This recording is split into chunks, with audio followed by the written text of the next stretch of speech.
The Canadian government within Marvel Comics has a clandestine area, and here the government allocates some resources and money, so that crazy scientists and engineers can create experiments with the purpose of generating living weapons.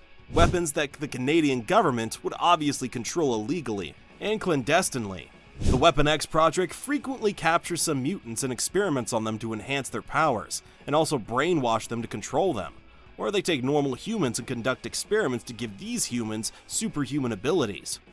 It's also worth noting that the Weapon X project has ended several times, and even had some mergers with the United States government, and the government thus combining the Super Soldier project that gave powers to Captain America with the Weapon X project, and creating other projects as well, such as the Weapon Plus and others, but all with the purpose of creating super soldiers and living weapons. In this very video, we'll see some instances where these two organizations joined forces to create true genetically modified monsters. Number 1. Wildside. To start our list, let's go with a lighter and lesser known case, the mutant called Wildside, a guy who has the ability to generate hallucinations and psychically disturb his opponent's sense of reality. He doesn't use his psychic powers much, he prefers to go for hand-to-hand combat and physical fights. He's very agile and also has enhanced reflexes. When I look at this character, I don't know why, but he reminds me of Goro from One Punch Man. I think it's because of his hair, his love for fighting and his agile movements. And why is he on this Weapon X project list? Well, Wildside ended up being captured by the Weapon X project and was invited to participate in some experiments to enhance his powers, and he could continue being a villain, only more powerful. He accepted, and so the Weapon X project gave him some upgrades. Wildside gained the techno-organic claws that could be extended from his fingertips, and he began working for the Weapon X project for quite some time. I thought it would be cool to introduce this character to you, because with Wolverine now going to Disney, we'll probably see series and movies about mutants. We might get some adaptation of this character, and well, now you know him. Number 2. Garrison Kane. The second experiment on our list is Garrison Kane, a former soldier and mercenary who suffered a severe accident and underwent experiments in the Weapon X project, receiving cybernetic limbs and becoming similar to Cyborg from DC Comics. He became one of the top soldiers in the Weapon X program, so much so that he even received the name Weapon X as well. He not only received these cybernetic limbs, but also an upgrade that allowed him to copy the powers and abilities of any of his teammates who also worked for the Weapon X project.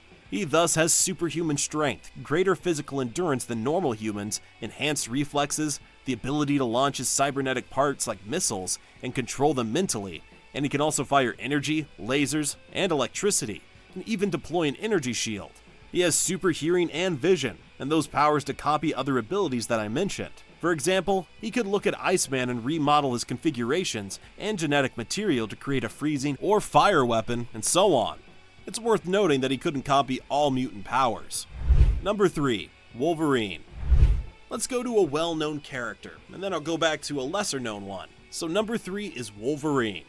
Talking about the Weapon X project, we have to mention the most famous of all, right? He practically started it all. I say practically because in the recent official comic book history, Wolverine wasn't the first experiment.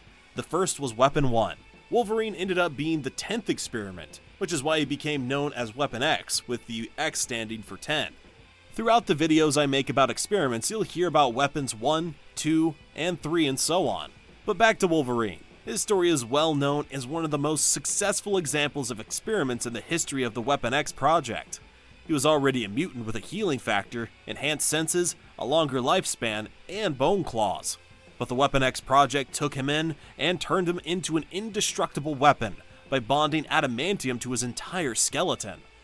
Because Logan's healing factor was strong, he could withstand the adamantium inside of him.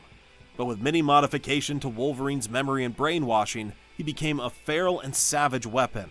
However, over time, Wolverine came back to himself and became an anti-hero, fighting alongside the X-Men and the Avengers. Number 4. Sentry. A fusion of the Weapon X project and the Super Soldier project, let's talk about Robert Reynolds, better known as the Sentinel, or also called the Marvel Superman, the one with the power of 1,000,000 exploding suns. In 1947, the Canadian Weapon X project combined its resources with the US Super Soldier project in an attempt to recreate the Super Soldier serum. They wanted to consolidate all the information they had and aimed to amplify the effects of the serum by 1,000 times. This was the Sentinel Project. Robert Reynolds, an ordinary guy, accidentally ingested the serum after breaking into a mysterious laboratory. And as you can imagine, he transformed into one of the most overpowering characters in Marvel. In the comics known as the Age of the Sentinel, it's said that the Sentinel Project serum gives its user the ability to host unlimited interdimensional energy, created from an alternate dimension where millions of lands are destroyed and remade by a cosmic being known as Dark Mass Destroyer. That's why Sentinel has the power described as 1,000,000 exploding suns, and from that, he also gained other powers he possesses today, such as energy absorption and manipulation, super strength, super speed, an accelerated healing factor, invisibility, intangibility, shape-shifting, enhanced senses, flight, force field generation, teleportation, telepathy, heat vision, and immortality. Recently in the comics, he also discovered the Touch of Life, bringing his wife back to life. The guy is practically a god. And well, there's another experiment on our list. Number 5. Sabertooth. Yeah, nerds, Sabertooth went through the Weapon X project as well, just like Wolverine. Sabertooth is also a mutant with feral abilities. He already had a healing factor, super strength, claws, and enhanced senses, but he was still quite weak and often defeated. Then the Weapon X project recruited him, and he became one of the most diabolical experiments on Weapon X. Over many years, Weapon X shaped Sabertooth according to their will, frequently modifying his memory, and he became their most well-known agent. He recruited many mutants into the program, and became increasingly monstrous, both inside and out, due to the Weapon X's influence.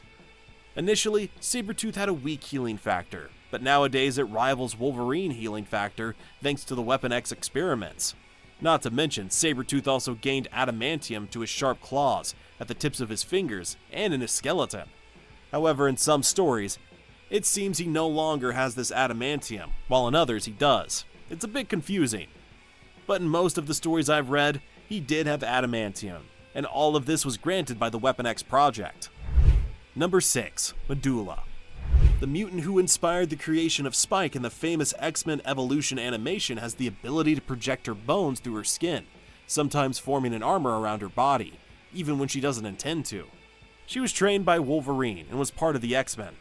But one day in the comics she was approached by the Weapon X project, which promised to make her look normal without all those bones protruding from her body. She believed them, and then served the Weapon X program, obeying them at all costs and killing anyone who got in her way. They managed to contain her mutant gene, giving her better control over her powers, allowing her to have a more normal appearance while still using her abilities when she wanted, throwing her bones, using her healing factor, or her armor for increased resistance. In reality, this wasn't a negative experiment on their part. They even helped her. However, their motives for doing so were wrong. In the end, she realized this and separated from the Weapon X project. Number 7. X-23. We have another famous and powerful experiment. X-23, the first successful clone of Wolverine.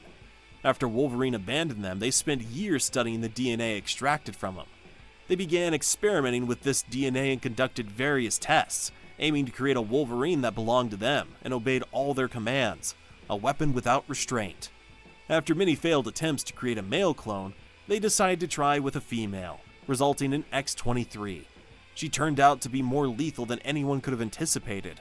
X-23 was designed to surpass Wolverine in every aspect. X-23 is scientifically stronger than Logan. This has been stated several times in the comics, as she is specifically designed to be. She is also an improved clone of him. Even if you disagree and argue that Wolverine is stronger, it's said in the comics that she is the strongest. Admittedly, Wolverine's greater experience would likely give him the edge in a fight today, according to my opinion. But she was created by the Weapon X project, which is why she belongs on this list, and she was one of their most successful experiments as well. But those were the main Weapon X experiments I have for today, nerds. Drop a comment below about which of these is your favorite, and other topics you'd like to see on the channel. Don't forget to leave a like, subscribe, and give us your support to become the biggest nerd channel on YouTube. I'm counting on you to help us get there.